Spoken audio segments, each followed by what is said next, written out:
Hey guys, welcome back. In this video, I want to take a look at chapter 7. So I'm going to walk you guys through the PowerPoints just like I did on the last video. Chapter 7, if you are following along in your book, starts on page 165. And again, in this chapter, we're taking a look at technology and information competency. So some things to just be aware of as you guys start, taking online classes now. As you guys take more online classes, this will be really helpful. And just even as you're working with stuff just on the internet in general, whether it's for research, for email, whatever it might be, that's what we're going to take a look at in this lecture. Okay, so let's take a look here. Let me share my screen. Hold on, sorry. I had a bunch of stuff popping up. I don't know. Hopefully you guys didn't see all that. It was telling me I needed to restart my computer and update and stuff. I don't want to do that right now. Okay, so let's take a look from the beginning. So you guys are looking at the PowerPoint for chapter 7. So following along with me, let's take a look at this. So technology. So technology, as it mentions here, has revolutionized academic life. I mean, there was a time when research had to be done with encyclopedias, when we had to go to the library and check out books. We had to use, but even further back, we had to use index cards instead of finding books, through, technology. We had to, use that type of filing system to find where books were located in a library even. But even now, nowadays there's just so much at our fingertips, so many resources of information, just an abundance of information. So, it mentioned some of the things that we're looking at here, some of the things that we can utilize. Course websites. So a lot of your textbooks come with some type of course website. So you guys have your anatomy book comes with information on Pearson. There's some things that use any McGraw-Hill type books use what's called Connect in some things. Just all kinds of things. Some come with, not anymore really, textbooks don't really come with CD-ROMs any longer, as they have websites that go with it. Any other type of companion website. Instructors have podcasts and blogs. They can do things like I'm doing right now, where we can record our lectures and send them to you, or we can even, the technology that I'm using right now actually allows for me to set up a meeting where I can live chat with students one-on-one, even though we're not in the same building. It has the ability for me to send you guys a link, and then as soon as you click on that link, or you can dial in with your phone, you guys then can we can communicate this way.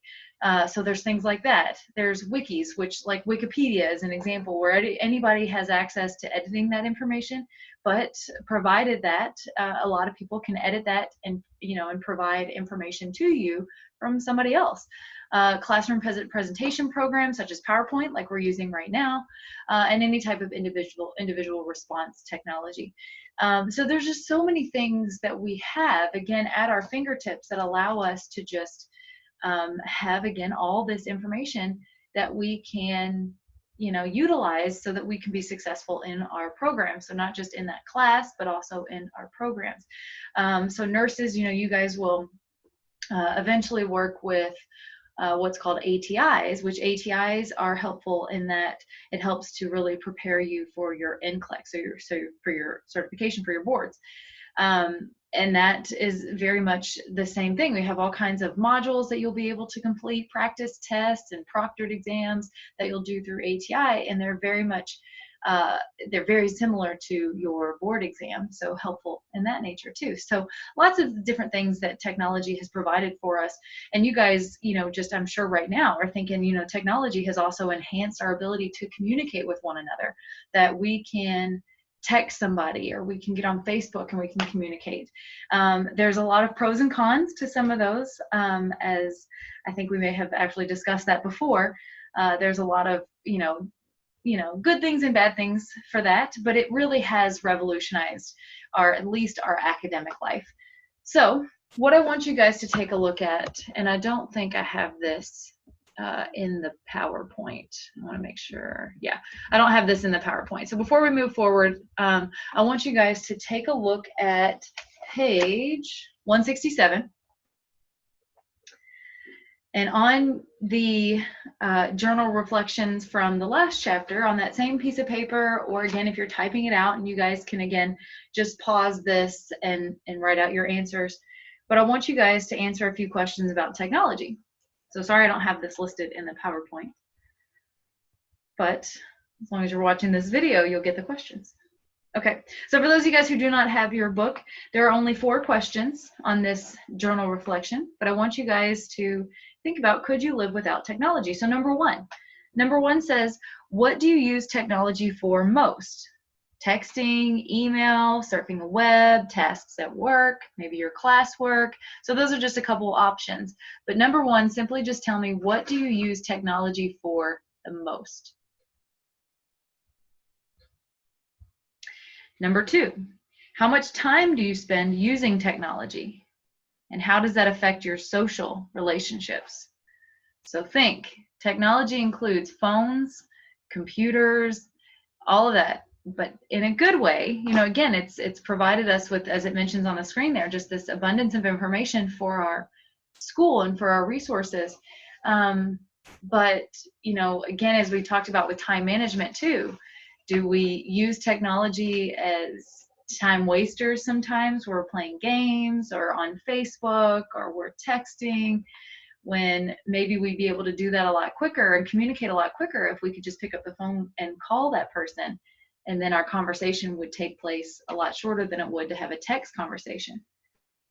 So think, how much time do we spend using technology? So I know that's pretty broad, so you can answer that however you choose, meaning daily, it could be how much time do you spend weekly, however you want to answer that is up to you.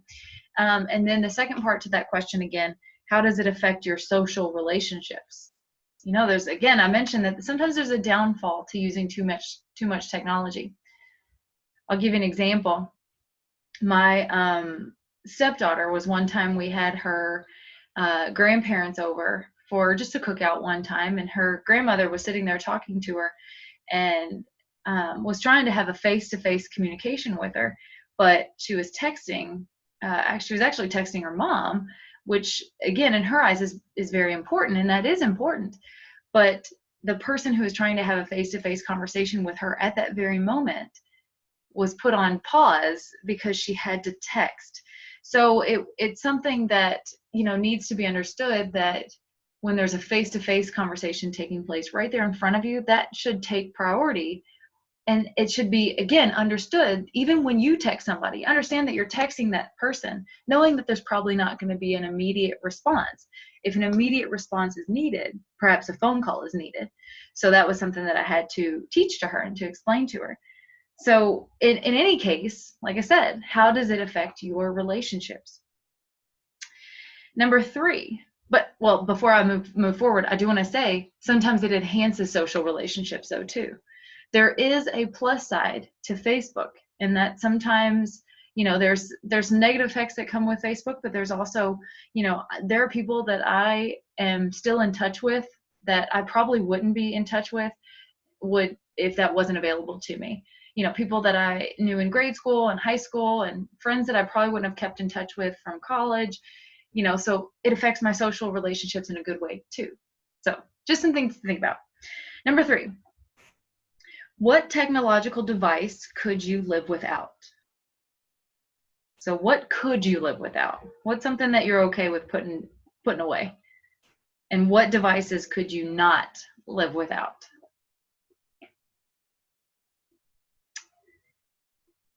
And lastly, number 4, how much and what kinds of technology would you like to have in your courses, and why?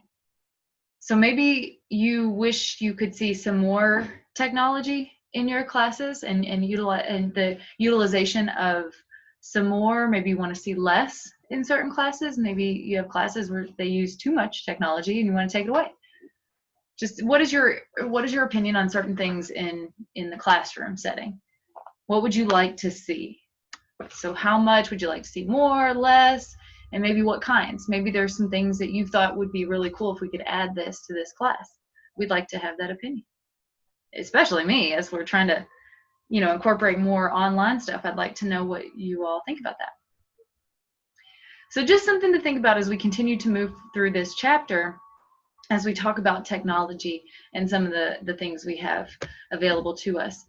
So with using the internet and the web, so some terms that you guys I'm sure are already pretty familiar with. So the World Wide Web we know is a graphical means of locating and accessing information on the internet. And the internet itself is the electronic network that connects millions of computers together so that there can be this resource, or this abundance of resources available to us. So common uses include email, text, instant messaging, news groups, listservs, RSS feeds, just all kinds of different examples. And again, a lot of the things that we had mentioned at the beginning when it comes to information in our academics. So email, very common one that we use pretty often. You guys email your instructors. You guys email probably other people as well, I'm sure. Right now, probably the most common thing you do is email with people at ATA. But eventually you'll email a lot with your future boss. You'll email with coworkers. So we want to make sure that we are constantly aware of how to use email effectively. So certain email providers enable users to access their email from anywhere in the entire world. You can do that with ATA's email. You can do that probably with any of your emails. As long as you log in and go to your student portal, whether you're on your phone or just a different computer, you don't always have to be on your personal computer to log into your email. Some schools require that students have a school email account. ATA is one of those. This is something that you will want to check regularly. So hopefully you guys are already at that point. If for any reason you have a hard time checking that email regularly, I do know how I can show you how to forward that email account to your personal email. So as it mentions in that last bullet point there, maybe have your mail from this account forwarded to your regular account. That way you don't miss anything. So for instance, those that have like a Gmail account, you may be in a habit of continuously checking your Gmail account and have to log in separately to your ATA account, and that's maybe harder to do. Especially for those of you guys who have Gmail, because ATA is a Gmail, it is a Google account. So sometimes phones recognize that you're trying to log into a Google account and it automatically connects you to your Gmail and not your ATA email. So if you are at all interested, I'd be glad to show you guys how to do that. It's super, super simple. And we can do that together in class if you want to next week. But just, like I said, it gets you in the habit of checking that ATA email, as again, instructors will email you pretty often. Student services will email you pretty often. Financial aid sometimes emails you when they're looking for something. So it's always good to just be constantly checking that email and to be aware that that's something that's coming your way. Making sure we're writing effective emails. So you want to make sure that, and again, whether you're emailing an instructor, you're emailing a classmate, or you're emailing your boss, whoever it might be, you want to make sure that you have an informative subject heading. You never want to leave the subject line blank, as again, sometimes whoever's receiving that, if they're the kind of person, sometimes like me, who gets a ton of emails every day, then that might be something that, when they, one, it may get lost in that abundance of emails. But two, that informative subject tells the person what that email is about before they even open it, and it gives them a little bit of a heads up so that they know, whether or not this is something that needs to be answered right away. Make sure that the recipient knows who you are. Most of the time, if you're emailing from from an account that has your name in it, like your ATA student account, that has your full name in it, so it will probably pop up that it's from that student. But I've had people who emailed me from personal accounts before, where it may be a shared account or it's a nickname of some sort, so I can see who the email is from, but I'm not very familiar with that email address. So if you don't sign your name at the bottom, I have no idea who I'm talking to. So make sure, if no matter what, you should sign that email at the bottom. In a professional way, you can put, I always in my emails end with thank you and then Ellie Michael. And you guys can do the same, and that is a very a great way to end an email. Always keep email messages short and focused. The purpose of emails is the quickness of an email, that it's it's rapid. You can send it right away. They get it right away, as long as they're checking their email pretty regularly. But you want to keep it short and sweet. You've got something that you want to ask somebody. That's it. You don't want to have a huge amount of topics in one email, as it mentions there in that last bullet point. I would keep just to one major topic per email. You may have a couple things you want to mention about that, but you don't want to go into really great detail, as sometimes people read emails thinking that they're going to be short and sweet and focus on one thing, and then they just go, okay, I don't have a lot of time, and they just keep moving on. So making sure that if you want to send your message across, then again, keep it short and sweet, just focused on the one thing you want to mention in that email, and that would be a very effective email. Put any requests if you have, a question, or you're trying to, request something. Put that near the beginning of the email. As I mentioned, sometimes people will read emails, and, sometimes they get lost in the length of the email and may not pay attention to what's at the bottom, or maybe they've skimmed it and they think they've caught the gist of that email and they missed it. So at the top of the email is where that should be, so that they don't miss that. Keep attachments to a minimum as well. If you can attach things, if you're trying to attach things to an email, I wouldn't put 10 different attachments on one email.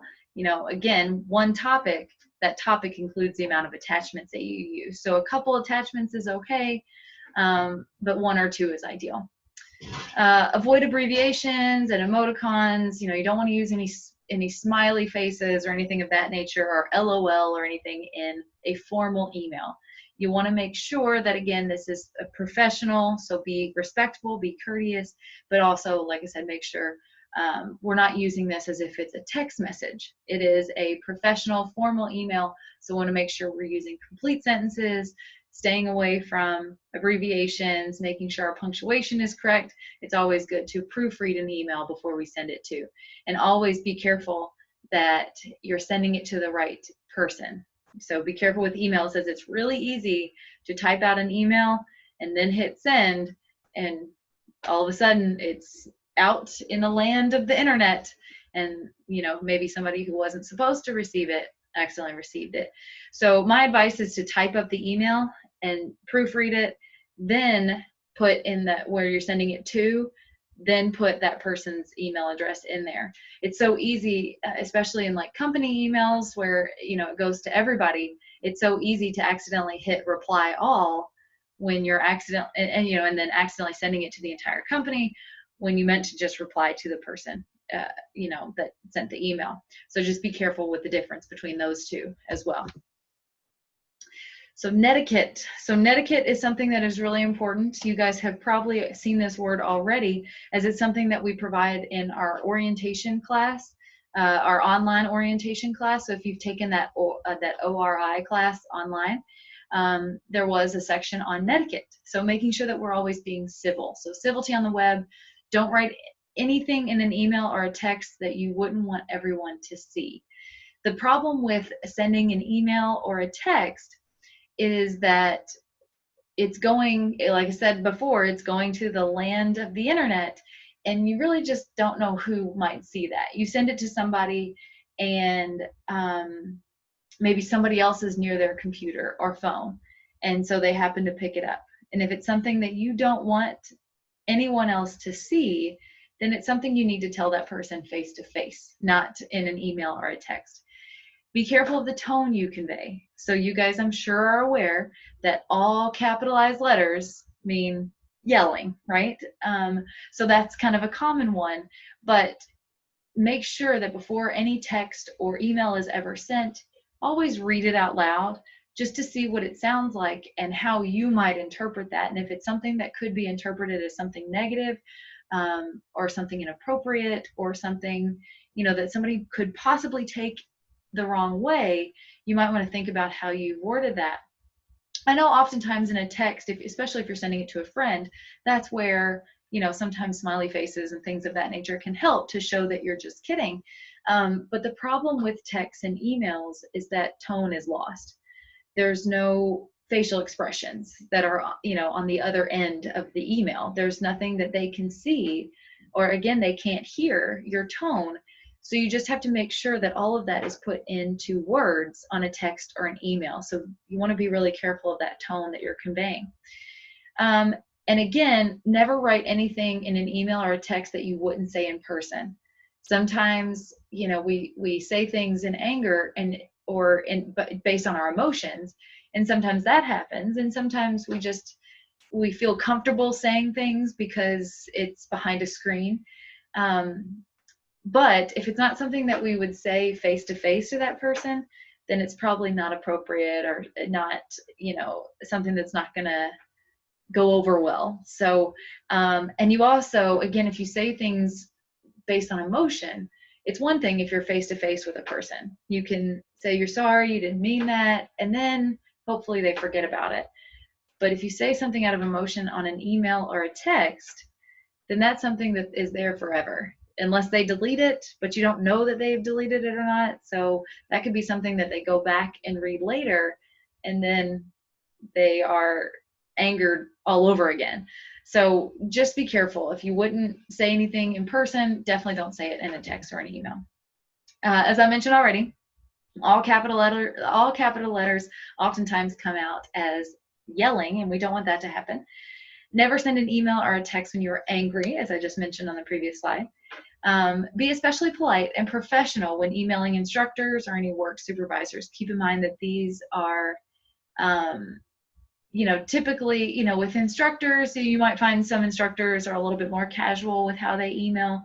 Me being one of them, I can sometimes be that way. But anybody that, again, in the future, as you get different instructors, you always want to, you know, convey that professional tone. As again, that's also good practice for when you are emailing your work supervisor or boss. So you want to just be careful with that. So always be polite and very professional. Whereas then in person, so this is what we were mentioning when I was talking about social relationships and those questions on the journal reflection.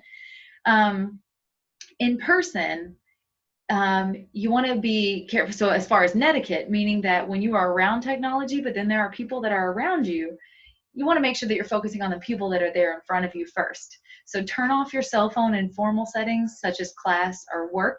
You want to make sure that those are turned off, as it's oftentimes not just rude to pick up a phone and make a phone. Sometimes it's not allowed to make a phone call or send a text during work. Definitely don't send texts or make calls while someone else is speaking. Again, that comes off as very rude, and it means that the person you are speaking with wants nothing to, you know, I mean, I'm sorry, that is, it's telling them that you want nothing to do with what they're saying or what they're doing, and you don't want that to come out that way. Make sure that you stay on task when you are using a laptop, when you are using a computer. You're not on Facebook. You know, if you're researching something and you look it up on your phone really quick, it's easy to see that notification on your Facebook and go, I wonder what that is, and then you're lost in Facebook world. So try to stay on task and always tell yourself, I need to make sure I'm taking notes, or I need to make sure I'm studying. So try to stay on task as much as possible. And as I think common sense, this point should be common sense. It's still cheating and therefore wrong to text or receive answers to problems during class. So you definitely want to stay away from that, as in class, the problem with technology, you know, the great thing with technology is that we have it there for us.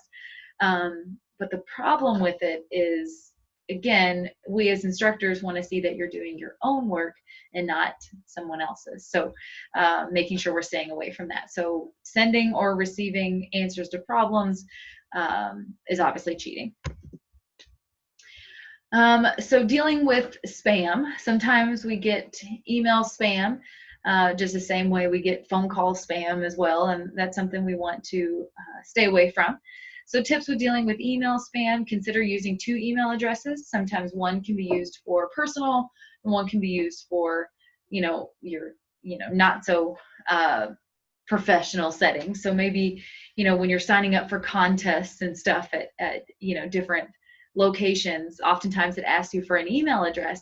You may choose to use your you know, your other alternative email address, so that you have all your professional emails in one place, the ones that are more important, and then the ones that are probably not so important over in that other email. And that's okay.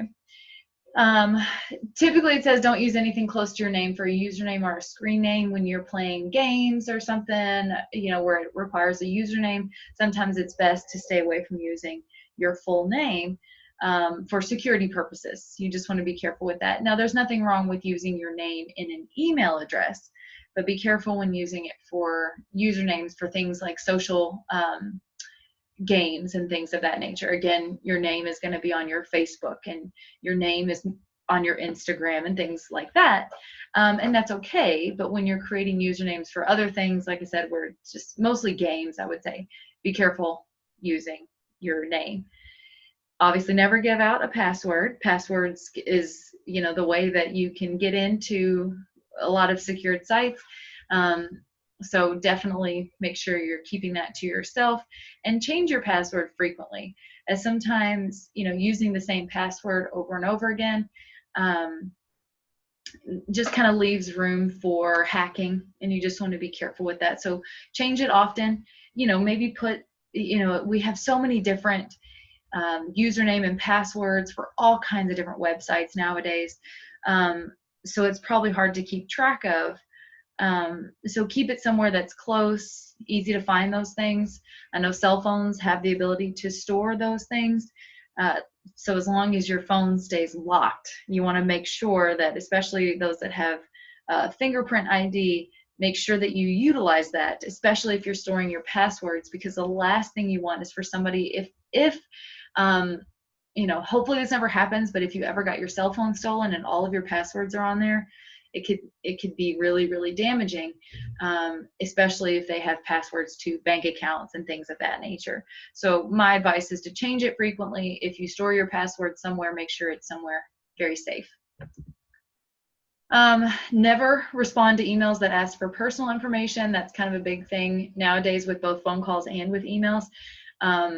Oftentimes these people are asking for, social security numbers, asking for bank account numbers. And again, if they ask you for these things, that's a big red flag. So definitely stay away from answering anything of that nature. And even if it's things like, what's your grandma's name? And I know that sounds silly, but oftentimes those types of questions are security questions on our websites. And so hackers can use those as ways to get into your passwords without having to use your password. They may be able to then answer your security questions and reset your password. And we definitely don't want that. So just be careful with ever answering personal information type questions. Do not click any links in an email until you're certain that the source of that, the person who sent that to you is a legitimate source. Sometimes you got to be careful, as I've received emails sometimes from people that I know, but the email just says, "Hey Ellie, check this out," and it's a link. And it's, especially if it's not somebody that would normally send me something like that, and there's really no other context to that email, delete it. Because again, it could be a hacker that's posing as somebody that, again, is in my contacts list and trying to get me to click something that would cause a virus or something. So you want to be careful with that. Never open an email attachment as well, for the exact same reason. And be cautious with social networking sites. With social networking sites, again, we have an abundance of information on our pages. If our page is set to private, perfect. So be careful when accepting friend requests. Make sure that that's somebody you definitely know. And be careful if it's somebody that you know and is already in your contacts. Hackers have found a way to get in that way. If you have, a friend named Bob Smith, and then Bob Smith sends you another friend request, it could be that Bob Smith's page was hacked, and now hackers are trying to get your information and posing as your friend. So just always be cautious. That's my advice to you guys, is always just be reluctant when it comes to, email, with social media. Sometimes you just never know. So keeping safe. Don't ever give out personal information, as I mentioned before. Never send photos of yourself or family members to someone that you don't know. That's a big deal. Don't reply to emails that are offensive or weird. I mean, even if it's somebody you know, you don't have to respond to anything that's at all offensive. Don't arrange to meet someone until, that you've only met on the web. Um, it's such a common thing nowadays to meet people that are selling things or dating websites, anything of that nature. If you ever do meet for something like that, like if you're purchasing something from the Facebook Marketplace, or if you've met somebody on Tinder or Bumble or whatever all those different internet dating sites are now.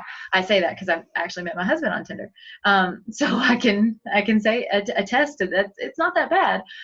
However, just to stay safe, make sure if you are going to meet somebody, make sure you meet in a public place and that you meet. Don't ever let somebody come pick you up. If somebody has said, hey, I'll pick you up and we can go on our date, don't ever let that happen, because especially if it's somebody you don't know. Meet, like I said, in a public place where you are safe. What's really cool about the Facebook Marketplace and Craigslist and things like that, a lot of places now have safe meeting spots in police parking lots. So for instance, ATAs in Jefferson County, I should say not just Jefferson County, but in J-Town, the J-Town Police Department over on Taylorsville Road actually has a parking spot that is dedicated to people who are meeting to sell items from the internet.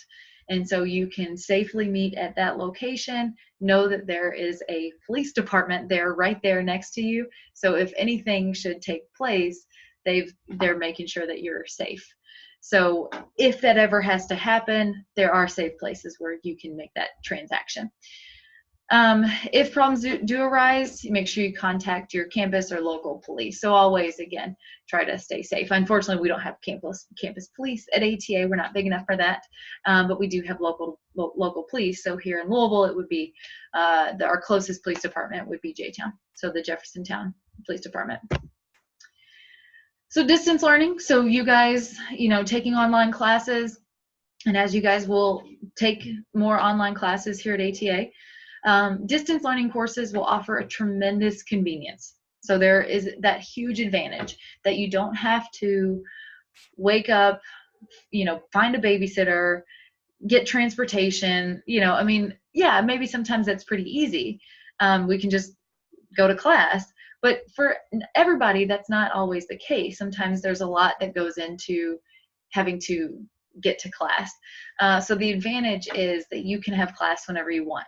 It's at your leisure. You take it when you're ready. It's more flexible than those brick and mortar classes. And distance learning classes are more self-paced. So as like videos like this. So one of my online classes, I teach an online math class, and I teach an online anatomy class too. But a couple different classes. So anyway, but my point is, I create videos like this and send them to my online classes. And instead of me just kind of going through things like I normally would in class fairly quickly, somebody who's watching it who may want to set their own pace can pause this video at any moment and take a few extra notes. They can pause it to look something up if they're confused on something, whereas in class you really just kind of have to keep going. And even if you're stuck on something, this provides that type of advantage where you put it at your own pace. Something comes up where you're watching a lecture, in the middle of the lecture, if something comes up and you have to leave in an on-campus type class, and you have to leave because of an emergency, you've now missed that class. Maybe a kid gets called home from school and you have to go pick your kid up. Now you've missed class. In an online class, great thing for that is you can just pause that video, go pick up your kid from school, come back and watch that when you get a chance to. So it's convenient. There are other advantages too. So contact your instructor may be greater, because online educators are oftentimes aware that they are not face-to-face with their students, so they try to be more available online for email and for questions in case anybody has something to ask. Shy students oftentimes find that writing their responses is easier than speaking them in front of a class. So in an on-campus class, if there's any type of discussion, You have to have that in front of your students, and those shy students are usually a little bit more hesitant to do that, whereas online might be a little bit easier. And the great thing about online classes is you become a better writer, because there's discussions that you'll have to participate in, so you'll have to write. You may be sending your class or your instructor an email, so you'll have to email pretty often to get in touch with your instructor instead of being face to face with your instructor. So you become a better writer as well. Whereas the disadvantages, as it mentions here, you're a prisoner of technology. So that sounds horrible. But what that means is you're kind of bound by that technology. So those who are taking online classes who maybe aren't as tech savvy may have a harder time with it. We're dependent on that technology working. So sometimes we have issues where our internet goes down, or the power goes out, and we can't charge our laptop. Or perhaps we don't have Wi-Fi at our house, so we have to go to a library or a coffee shop or something to make sure we get Wi-Fi.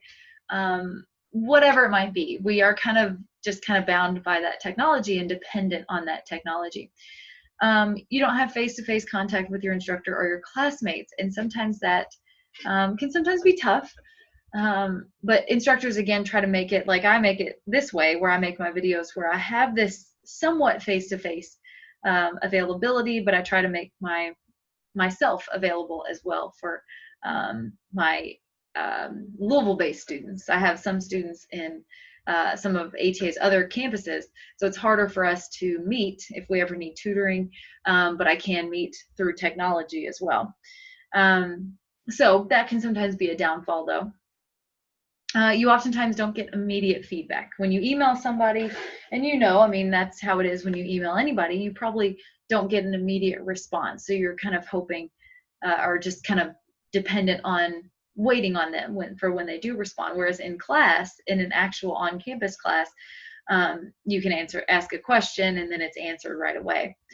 But again, in online classes, as long as you kind of get on top of things early, your question may be answered the next day, but you still have the rest of the week to complete it. So you have plenty of time to get these responses. But the biggest thing with distance education is you need to have discipline. You are the person who is responsible for your education here. So it's dependent on you making sure that you're watching the lectures, that you're paying attention, taking notes from those lectures. In class, I'm going to stand there and talk to my class and make sure that they're listening, and I can see that they're taking notes, and they're more likely to take notes because I'm standing there right there in front of them. Whereas when you're at home watching a lecture like you all are right now, it's easy to get sidetracked, to focus on what the kids are doing or watch TV, and that's something that we really have to have that discipline to make sure that we're in a spot where we're not going to be distracted, that we are taking notes, that we tell ourselves to start watching the lecture video early so that we can study the rest of the week, that we're really kind of pushing ourselves. We have to have great time management skills. It's so easy to say, oh, I'll watch it later. It's one thing when you have an on-campus class and your class is, Tuesday morning at 8 a.m. Great, I'm going to be there so I don't get marked absent. In an online class, you can watch it anytime you want to throughout the week. It's so easy to say, oh, I'll watch it tomorrow. No, I'll watch it tomorrow. Oh, I'll watch it tomorrow. Before you know it, it's the day before the deadline and you've got a quiz coming up. And so it's hard for you to then focus on that stuff because you haven't even watched the lecture video yet. So you have to have that time management. It's great. We talked about that with time management, to have some sort of planner where you can write in that I need to watch my online class today. Treat it like an treat it like an on-campus class so that you're more disciplined and you're pushing yourself to do that. So with this distance learning, you want to prepare. So again, we're going through our POWER acronym here. So the P, prepare.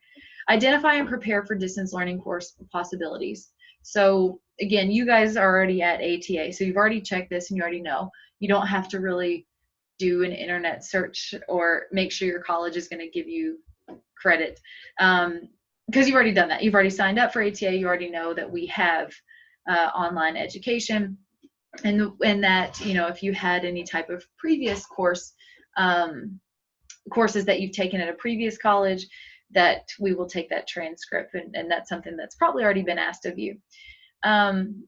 But, you know, before you signed up, maybe you thought whether or not the course requirements will fit in your schedule, and maybe you got some feedback from others who have taken the course, if that's possible. If you haven't, that's okay. And there's nothing wrong with that. That's just something that if you are looking to further that education with online education, it's always good to do your research ahead of time. So when you guys did find out that ATA has online education, again, it's mostly your general education classes that are going to be online. When you get into your nursing classes, obviously we need those to be more hands-on. But when you are in those online classes, you want to make sure that you have access to technology, as that's what, again, you're going to be dependent on. So you need basic technology skills, so just the ability to open up a computer and access a website and be able to navigate through that website. And you need to make sure you have an email account, which you all already do through ATA. Good to brush up on some computer skills before taking an online course. But the great thing about ATA, you guys have all already done this, is we have that orientation course to kind of introduce you to the Brightspace learning platform that will help you. You do need to make sure that you have a dependable and regular access to a computer with internet access. So again, ATA, I'm sure you guys have already learned this, but ATA does provide laptops through financial aid if that's something you don't have at home. Whereas if you do, and you're okay with just using the one you have at your house, you do not have to purchase a brand new laptop through ATA. But it does mention there that if you do have a computer, or if you purchase it from ATA, that you need internet access. ATA has free Wi-Fi for students, so you guys can use that at any point. It's ATA wireless, and then the password is ATA wireless, so you guys can use that at any point while you're on campus. So if you have your laptop here, you can utilize that. But if you're not on campus, we are dependent on you to have Wi-Fi. If you don't have internet at your house, you may have to either, 1, get internet, 2, find a local coffee shop, library. A lot of places provide free Wi-Fi for their customers, so you may have to purchase a coffee, but you can sit there and use their Wi-Fi, and they're okay with that. So that might be something, it might save you from driving all the way to ATA to utilize our, technology, or to utilize our computers. Because you might have a Starbucks near your house. Most people do, I would guess, because Starbucks are everywhere. But they have free Wi-Fi. You want to be careful. I will mention, I know that ATA, we have had some students that have tried to use the hotspot on their phone. Your phone provides a hotspot so that you can use internet access, maybe on a computer or iPad or something. And that's helpful if you're playing games or something and you want to, you need some Wi-Fi for that. But hotspots are not great with quizzes online, because what's going to happen is you go to, maybe answer a question, it's going to sit there and it's going to just do that little annoying circle thing, because a hotspot is not a high-speed internet and it's not going to work very well.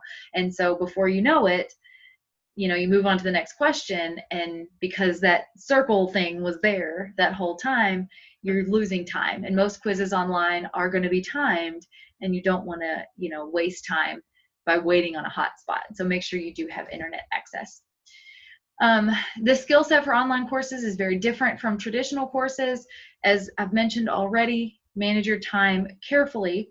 Always check in frequently. Oftentimes teachers will have an announcement or something that they provided for you, and you want to make sure that you're doing all the work that is needed. So make sure that you're checking in pretty often. People that are in your class, find an online partner. If there's somebody that is close to you geographically, so if somebody you can meet up with, but even if it's somebody that you just text and email with, and somebody that you all, that you just communicate with one another to help each other out, to make sure that, you're pushing each other, even if it's just to motivate each other. An online partner is really helpful.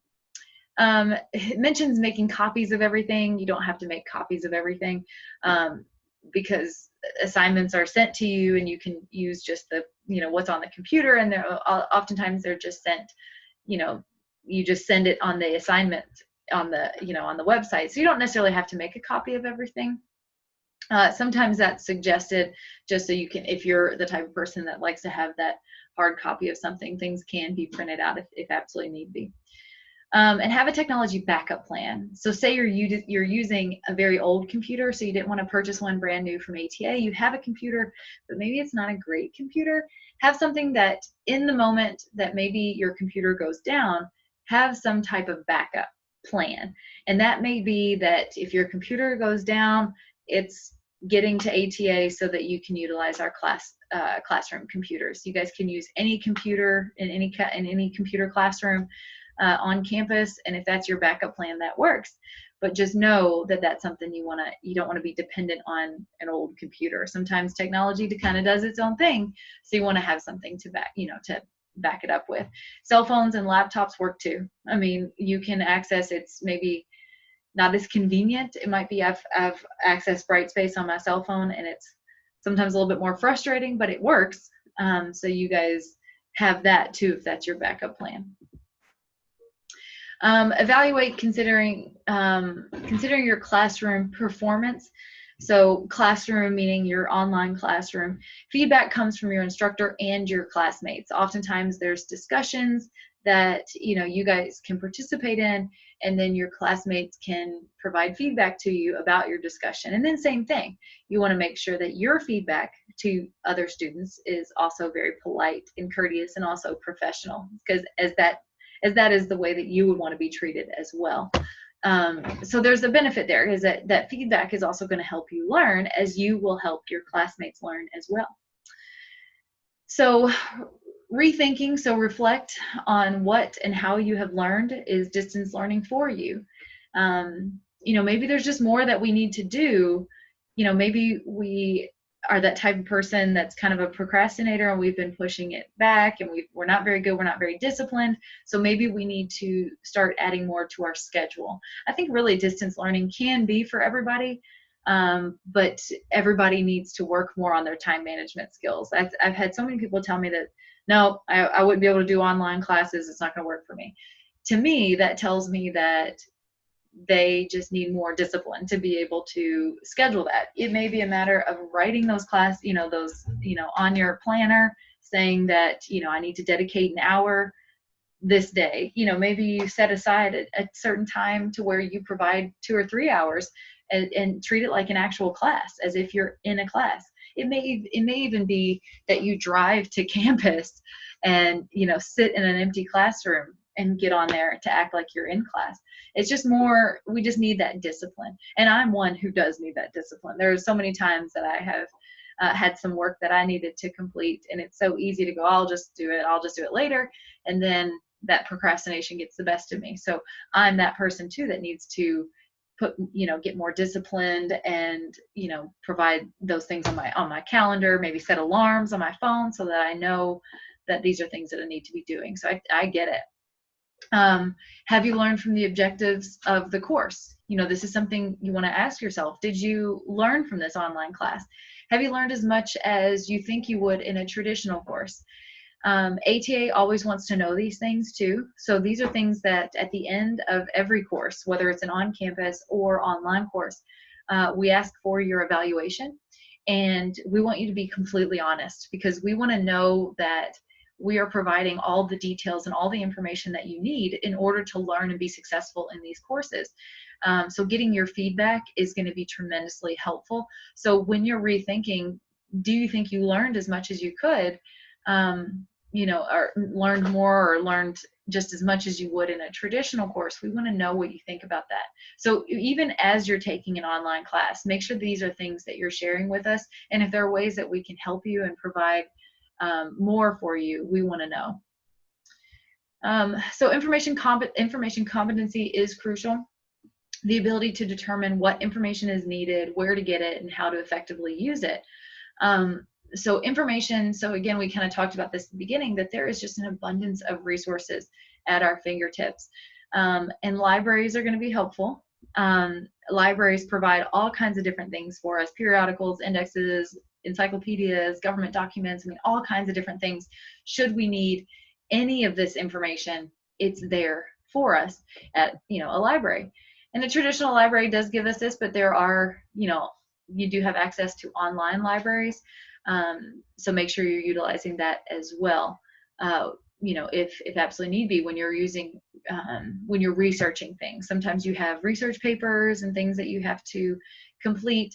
And so making sure that they're coming from legitimate sources. We are tempted all the time to want to go to Wikipedia for information, but Wikipedia isn't always a great source, because anybody, I should say, can edit Wikipedia. I could go in there and log in right now and edit that. That's what a wiki is that anybody has access to changing that. Now, oftentimes the information is correct, but you just always want to be careful. So professional or scientific journals or, online libraries are going to be more legitimate sources of information. So being able to find information on the web, there's a great deal of information available on the web, but also plenty of disinformation. So you always want to make sure that you're careful. So your browser is your way of looking for information. That's through Google Chrome, Microsoft Explorer, Mozilla Firefox, etc. So Google's probably, Google Chrome, is probably the most common one. But those are some other sources. And your URL identifies the unique location on the web. That's the web address that you can type at the top. A web page is a document that presents you with that information. Links, and these are all things that you are probably already familiar with, so that's why I'm going through it kind of quickly. A link is embedded in web pages that allows you to, or allows someone to click on that, and it takes them to a separate web page or a different location on the web. And a search engine is a computerized index of information available on the internet. So the most common one is Google, but Yahoo is one as well, and there's a few others, but those are your two most common ones. So we go to Google all the time to just look up information, and that's going to give us some feedback on that, and it's going to give us, when we are looking for something, it's going to give us the results. So some search tips. It mentions here, type your question or type your search in the form of a question.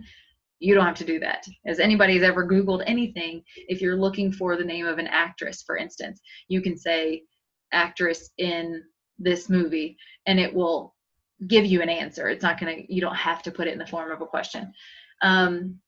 But there are some things that will help you find things, like identifying the important words in the question, such as synonyms. Sometimes that can be helpful to be as specific as possible. It's going to produce a specific result. So go to your search engine, type in 2 or 3 words from your list, and sometimes that can help. What's great about Google is oftentimes you go to the bottom of it and it helps you to reword your question to help you find more accurate answers or more precise. Open a new window and type a new search and using different terms. If you're looking for something, sometimes that you like some of the results that Google gave back to you, but maybe you want to see some other options. Sometimes opening it as a new page or a new tab may help to where you can look at that in a different light. Compare your results, find similarities, determine whether or not you found the answer that you're looking for, and resist the temptation to cut and paste information that you found directly into your work. Again, this is called plagiarism, so you want to stay away from that, as it is a form of cheating. As oftentimes when you're writing papers, as instructors, we want to see your work. We want your words, your terms, but your research is important.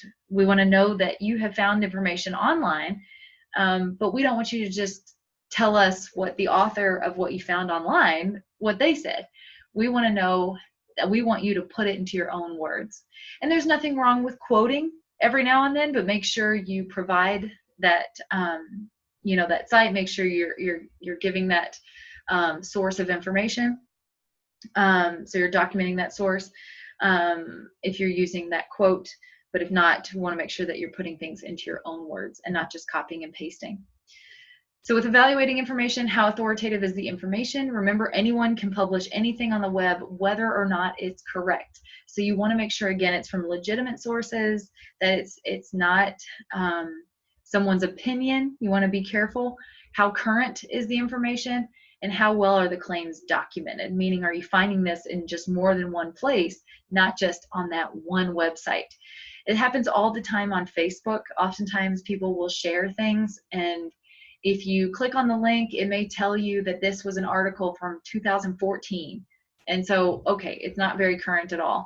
Or they'll share something and it's only that particular website that has said that. So that's their opinion, but it's nowhere else on the web. So because of that, is this really legitimate? So really just kind of do your research on things. When things come up, just don't be dependent on one website. You want to use multiple websites when researching information. Okay. All right, guys. So that was real quick, real short and sweet there.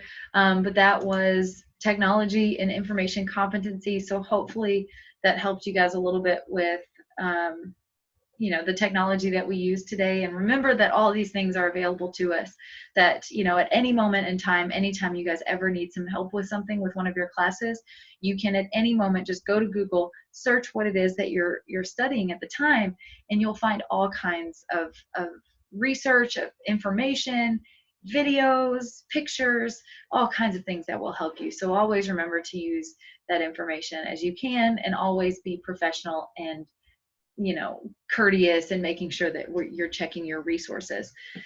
And that is chapter 7. All right, guys. So this week you all had 3 things that we did as an in-class activity. So I'll remind you guys again that in order for you guys to be marked as present this week, I need to receive all 3 of those. We did 2 activities in chapter 4, and then we did 1 here in chapter 7. So if you guys want to take a screenshot of it and just email it to me if you wrote all those answers down, or if you typed out your answers, if you would just send me those answers via email, make sure I get those before next class. All right, guys, if you have any questions whatsoever, let me know, and I will see you guys in class next week.